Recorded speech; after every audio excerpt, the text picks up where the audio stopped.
Third person singular number যেটা, সেগুলো হবে যখন প্রেজেন্ট ইন্ডিফিনিট টেন্সে। সেটা কি, এবার কর্তা বসবে, কর্তা যে কাজটা করে সেই কাজের সাথে এস বা ইএস হবে। এবার এইখানে যখন থার্ড পারসন সিঙ্গুলার নাম্বার আছে, এবার সেটা যখন নেগেটিভ করবো তখন ডাজ নট, আর যখন পজিটিভ করবো তখন ডাজ।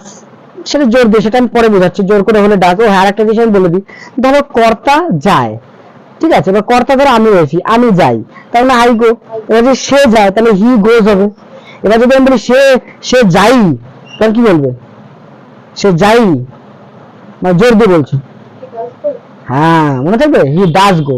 আর যদি বলি আমি যাই, তার মানে আই ডু গো, মনে থাকবে? খুব সিম্পল একটা জিনিস, এটা কিছুই না।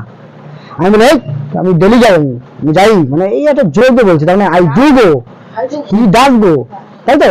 সেন্সটা ধরতে হবে আমাদের, সেন্সটা হলো মেইন রিজন, ইজন্ট ইট? এটা থার্ড পারসন সিঙ্গুলারে কর্তা যে কাজটা করে তার সাথে এস বা ইএস হবে, নেগেটিভ করবো ডাজন্ট,